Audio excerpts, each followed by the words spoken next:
So hello again, my name is Vaibhav Sharma, intern at Lexis and Company for the month of June. So पहले part में हम बात कर चुके हैं एडमिनिस्ट्रेटिव लॉ के बारे में, एडमिनिस्ट्रेटिव लॉ के कुछ डेफिनेशंस के बारे में और उससे जुड़े कुछ फैक्ट्स के बारे में। हम बात कर रहे थे 3 पिलर्स ऑफ डेमोक्रेसी के बारे में, जिसमें कि हम लेजिस्लेचर और जुडिशरी को हमने कवर कर लिया था। अब हम बात करते हैं एग्जीक्यूटिव की, जो कि 3rd pillar of the democracy है। So executive is basically that body of a nation which implement the law made by the legislature in the nation or in the society. So basically executives are the departments of the government.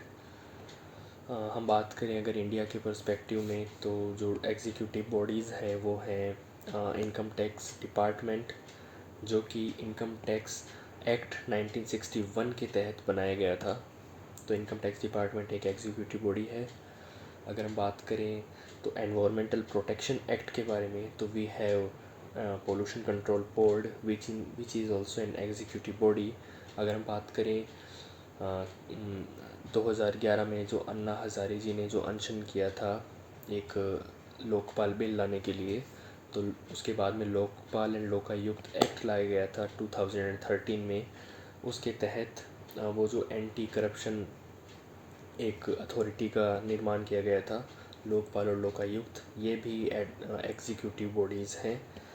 अगर हम बात करें anti corruption bureau, जो उसमें आता है ACB, वो भी एक एग्जीक्यूटिव बॉडी है। अगर हम बात करें म्यूनसिपल कॉरपोरेशन ऑफ दिल्ली की, अगर हम बात करें municipal corporation of Bombay BMC की, कुछ शिक्षा से जुड़ी हुई संस्थानें भी, जैसे कि CPSC, UPSC, UGC और TRIA, ये सब भी एग्जीक्यूटिव बॉडीज़ के अंदर ही कवर होता है।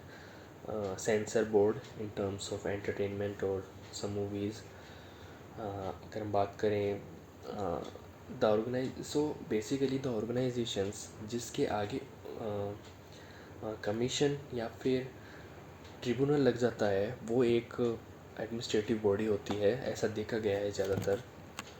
अगर हम बात करें एग्जीक्यूटिव हेड की, तो एग्जीक्यूटिव हेड जो हेड है एग्जीक्यूटिव डिपार्टमेंट के इंडिया में, वो है president of India. Second head है वाइस प्रेसिडेंट ऑफ इंडिया, और उसके नीचे कुछ ऑफिशियल्स और कुछ मिनिस्टर्स ऑफ ऑर्गेनाइजेशन आते हैं।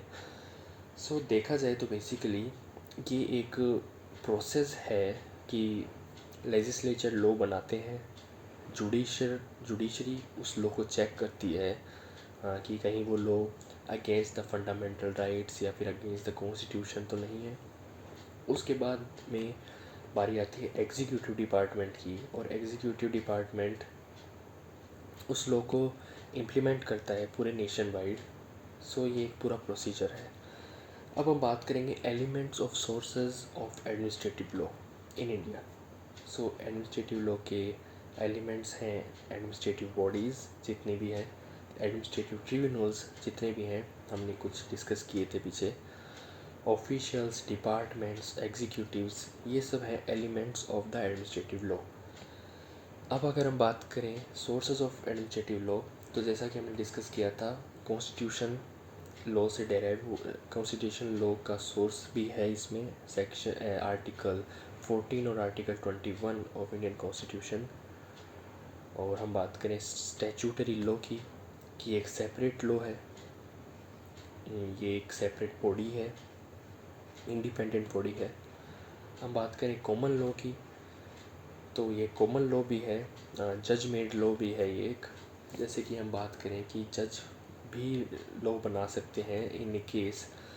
अगर हम बात करें Keshavananda Bharati versus state of Kerala की, तो उसमें सुप्रीम कोर्ट का ही वर्डिक्ट आया था कि the government of India can not the government of India can amend the Indian Constitution, but it cannot amend or alter the basic structure of Indian Constitution।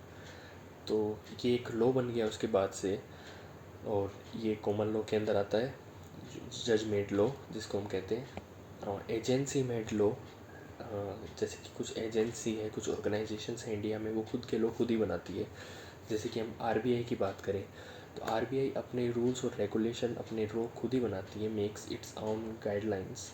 तो ये हो गया सोर्सेस के बारे में बात।